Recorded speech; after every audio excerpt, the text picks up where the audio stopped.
أعوذ بالله من الشيطان الرجيم. بسم الله الرحمن الرحيم. إن الله يأمركم أن تؤدوا الأمانات إلى أهلها وإذا حكمتم بين الناس أن تحكموا بالعدل إن الله نعم ما يعظكم به إن الله كان سميعا بصيرا. دي آیت مبارکہ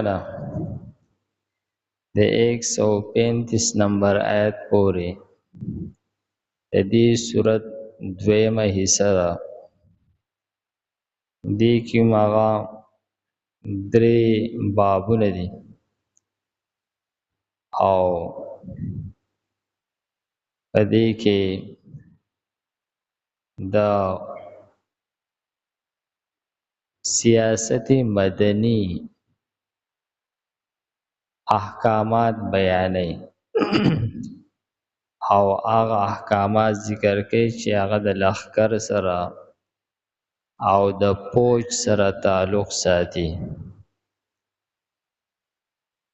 نو فرمای ان الله یقینا الله تعالی چې دی یأمرکم حکم کوي تاسو ته ان تؤدوا الامانات دا چې ادا کوي تاسو امانتونه الی اهلها حقدارو د هغې ته. دې کې اولنې امر د سیاست مدني د پاره ذکر کوي. مدني معنا یعنی کم کارونه چې د اجتماعي زندګۍ سره تعلق ساتي، کم چې سیاسی خبرې دي، سیاسی امور دي، د حکومت سره تعلق ساتي. نو اولنې حکم بیان کړلو چې تاسو ته الله تعالی دا حکم کوي چې تاسو امانت د هغې حقدارو ته ورسوئ. دا یو داسې حکم دی ظاهر دا یو ښکاري، که چېرې دا یو حکم په عمل کې راوستلی شي نو پوره نظام د سیاسی پوره نظام د دې د وجې نه درست کېدی شي. او ځکه چې دا حکم ډیر عام دی،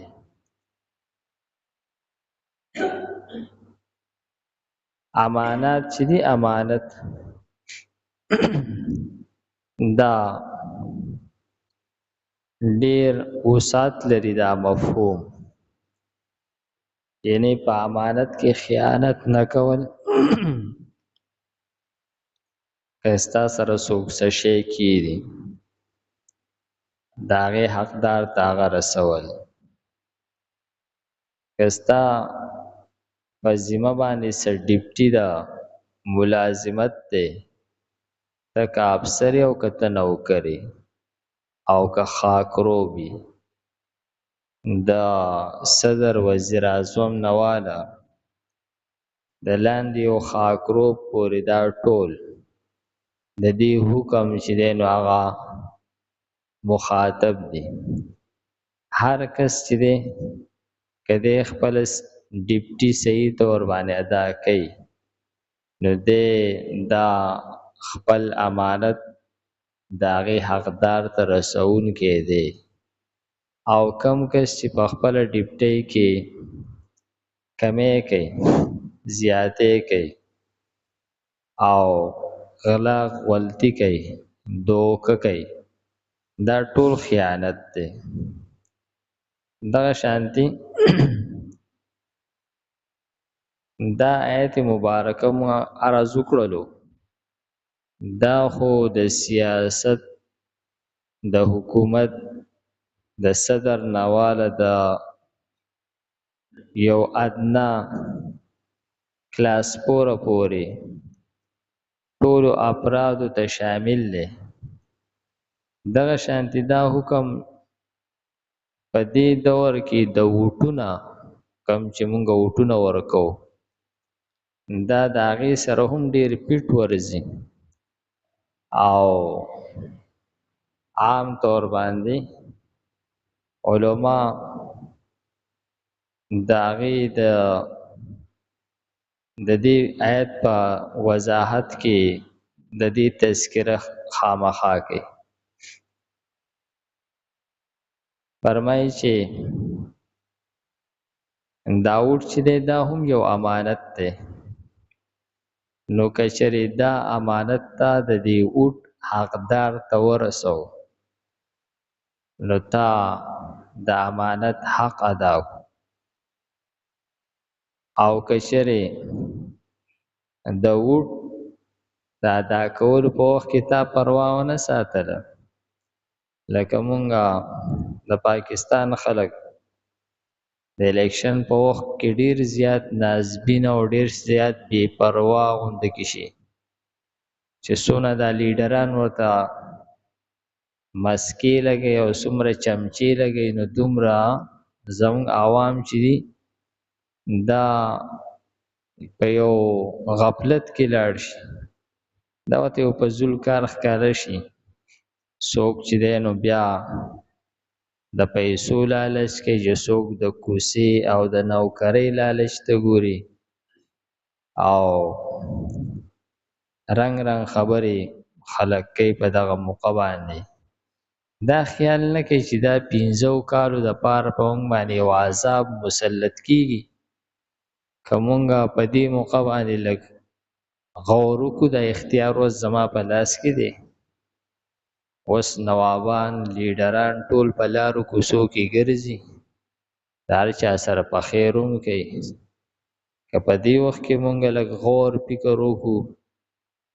د ځان د پیدې د خپلې پیدې غور فکر وکړو او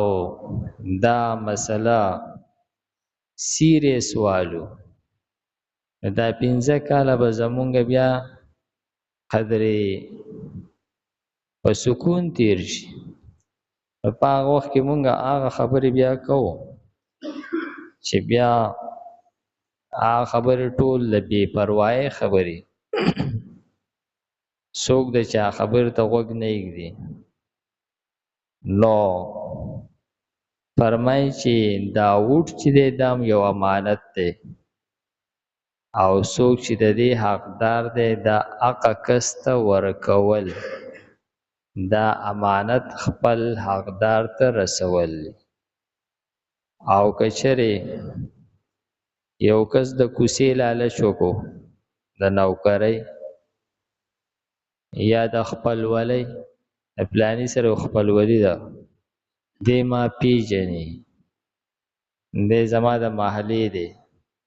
د دې خبرو یو کس لحاظ وساتلو او دی پوهېدو چې حقدار خو پلانی دی خو زه د پلاني نه مجبور یم بس دا خیانت شو ته پوهېږې پلانی حقدار دی لیکن ته د بل چا نه مجبورې یا تا له چا پیسې درکړي یا ته د کوڅې او د پیپ دپاره ووټ ورکې یا ته د نوکرۍ په لالچ باندې هر څه چې دي خو چې ته حقدار پرېږدي او ته محسوس کې چې پلانی حقدار دی او ته د هغې په ځای باندې بل چا له ووټ ورکې نو دا ته خیانت کې او دا هغه خیانت دی چې د دې د وجې نه بیا پوره قوم په لړزاني دا هغه بې پروایي ده چې بیا 15 کاله د دې سزا دا خلک برداشت کوي او دغه وجې چې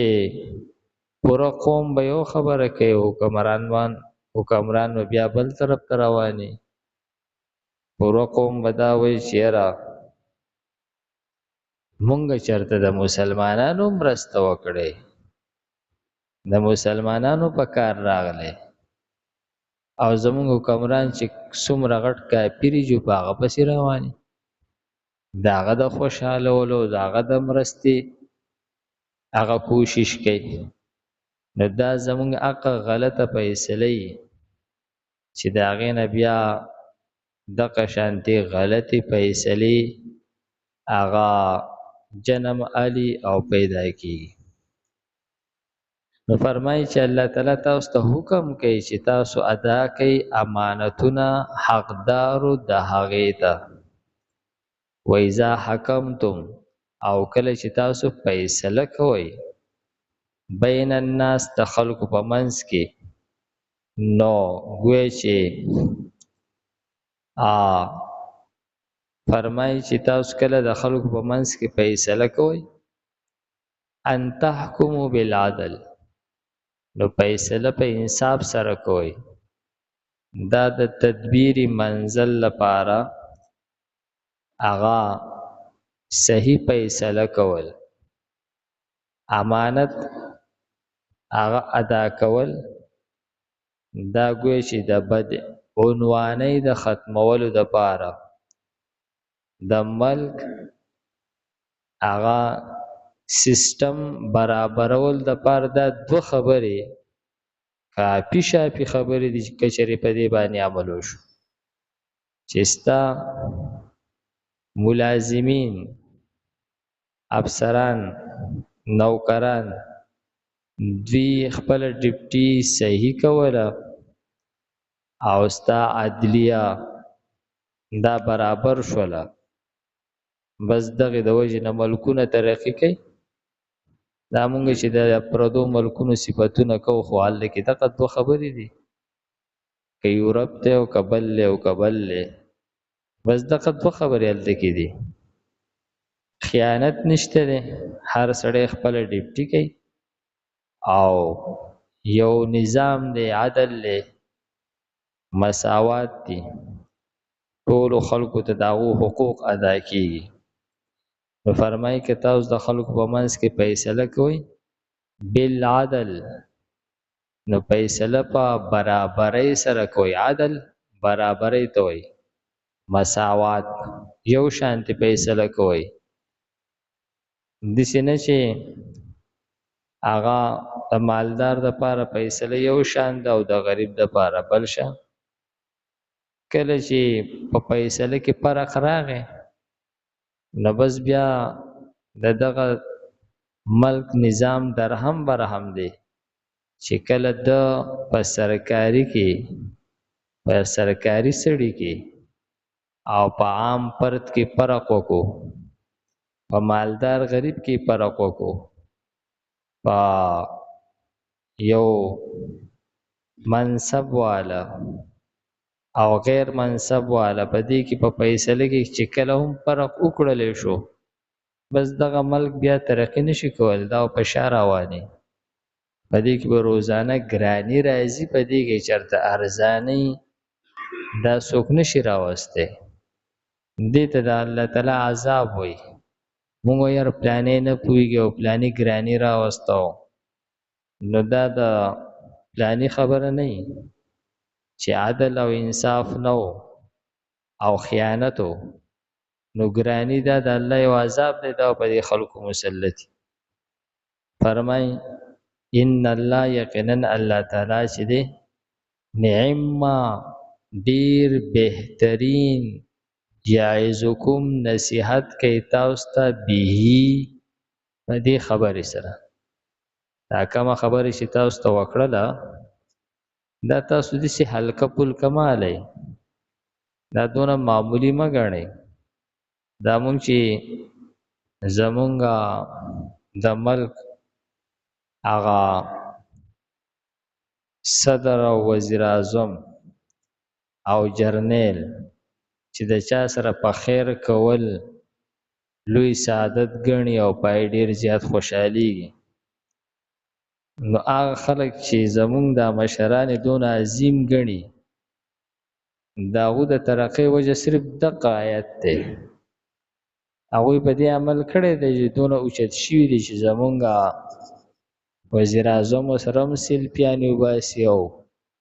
جرنیل ورسره هم سیلفیانې وباسي او دا خپل غټ اعزاز ګڼي. نو په هغه کې که دغه اعزاز راغلی دی صرف د دې د وجې نه چې هغوی په ملک کې هغه نظام دی، عدل دی، مساوات دی.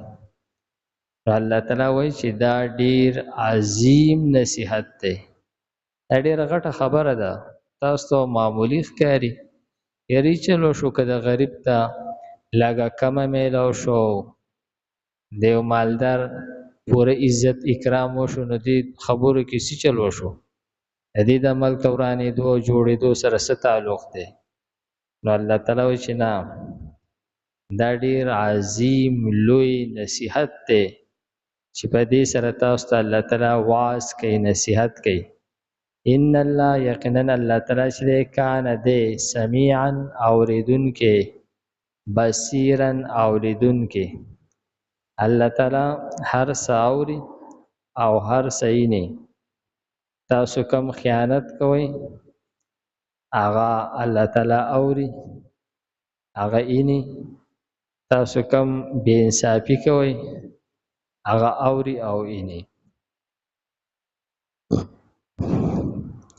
ان الله یقینا الله تعالی چې یأمرکم حکم کوي تاسو ته ان تؤدوا الامانات، دا چې ادا کوي تاسو امانتونه، الی اهلها حقدارو د هغې ته، و اذا هر کله حکمتم چې تاسو فیصله کوئ بین الناس د خلکو په منځ کې، ان تحکمو دا چې فیصله کوئ تاسو بالعدل په برابرۍ سره. ان الله یقینا الله تعالی چې دی